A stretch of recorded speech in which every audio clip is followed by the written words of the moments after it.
She was laying right next to me. Destiny. Eyes undressing me. I said, why it take so long to mess with me? She said, when them other hoes put on a fucking show, when it's time for them to go, then you're left with me. Every day is our month. Life expectancy is forever. We could never be breathless if we use time as a vessel. Our death will be weak. Think. It's the Mm. geek in the pink, the color of life. Not a gimmick or a part of my image. I know the color of my real heart, so when it stops, so will time. My ego is history. I am the code. I rewrote Da Vinci. No statements. My life is a painting. Okay. That's some real shit, ain't it? Yeah. It's like, well, why the hell did it take so long for me to be where I'm at now? Because when you're done dealing with all the other shit, such as arguing with bitches and, feeling as if you have to get high to reach a higher sense of consciousness, or arguing with yourself about why you are who you are, um, when you're done with all that, then you can receive the blessings that you were destined to have. Cause just imagine waking up one morning and realize that you were meant to be in the best position in the world, and everyone can wake up with that feeling. It's just not you're not Charles Hamilton, so sorry. What do you think prevents most people from Doubt. Before doubt? you even ask that question, doubt. And so, how did you personally overcome that? Knowing that it's doubt. Once I know that it's doubt, and people can project doubt on you. Like right now, you can feel the fact that this interview might suck, but just because I said it, it's like, oh, this is gonna be a great interview. And you can also feel that there's gonna be a lot of hate, and people still gonna say I suck. But that could be my own inner doubt. But I just projected it onto you, and you felt it regardless. It's a real deep metaphysical thing, that doubt word. Yeah. Because doubt is what can make somebody just stand still and die, just because they don't know if they can walk any further, even if they have the strongest legs in the world. So doubt sucks. And the thing about me and my music is I say certain stereotypical things because I want people to be aware that I'm saying such stereotypical things. Like Death of the Mixtape Rapper is the biggest piece of satire I've written so far. And the reason why is because I'm from Harlem. I'm talking to my niggas and I'm reflecting on the bitches I fucked in the past. If I nutted on them, I nutted on them. It's not like I didn't do this shit out of It's like, hey, it was a part of the sack. Mm-hmm. But see, I can't say that without it sound like I'm a stereotypical rapper. So why don't I just push it to the limit and definitely sound like a stereotypical rapper? Right. Because if I try to come out as a quote unquote revolutionist, then I'll be categorized as a rapper trying to be a revolutionist, and they don't really get far. I'm just a musician, and I think forward all the time, and you know. I'm fighting for my album title to be backwards, forward thinking, backwards living.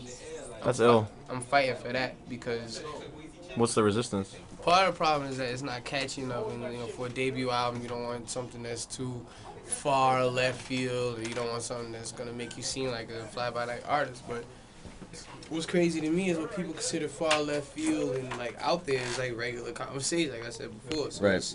it's like, well, what balance could I have? There's a couple titles that are suggested, but I'm only gonna run with them if I agree with it. If not, then we're gonna have a Right. long argument. I'm not one of those artists that's just gonna compromise or something just because the powers that be say so, and that's kind of why we're taking our time with stuff, because we want this to be a historic situation. I Right. don't want to come across as just another one of those artists. Like I want to be, like I said with Luke, he was one of the people that fought for freedom of speech. I want to be the artist that fought for artistic integrity. Shout out to Wale. All right. Let me see. Do you have an opinion then on that whole Nas situation with the album title and the label and the I pressure? said it. Matter of fact, I said on Death of the Mixer, I said I don't agree with Nas. You should have left it, nigga. And I think that was a test for Nas. Should you run with it? If he didn't intend on calling a nigga in the first place, then he shouldn't have done it. I think if he wanted to just stir some controversy, then he definitely did not pass the test. But Nas is a very intelligent artist, and I think Nas should have known better than to do something like that for attention, if that was his intention. And if it was a matter of the album and the powers that be telling him to change it because of Walmart, so on and so forth, he still should have fought. And the music should have been of the best possible Nasir Jones quality. So I don't know. Right. For me, it's... Those are tough situations to call because you don't always know the details behind the scenes and. Well, Nas and got all that. money. I'd have left.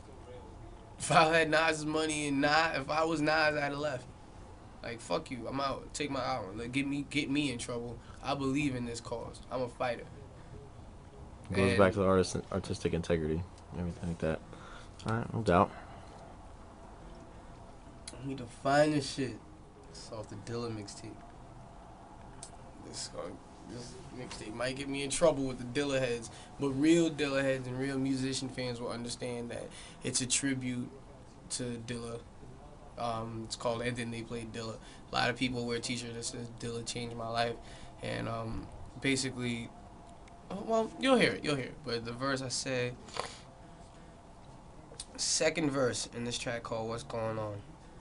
I said, backlash, kiss my black ass. At last, a rookie, not afraid of mad flack.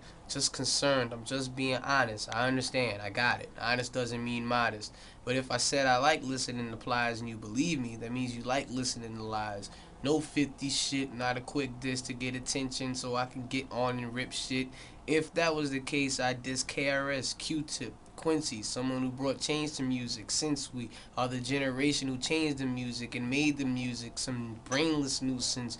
My aim is to move this game to some new shit, rename it New Hop, and bring acclaim to music. It's not art anymore, it's partly a whore, because we don't even know who we are anymore. So I pretty much put my mission statement in that. And seriously, New Hop, which is lit NU-hop. It's all about putting an urban twist on everything musically. And I say urban because when Snoop did the country record, that was New Hop.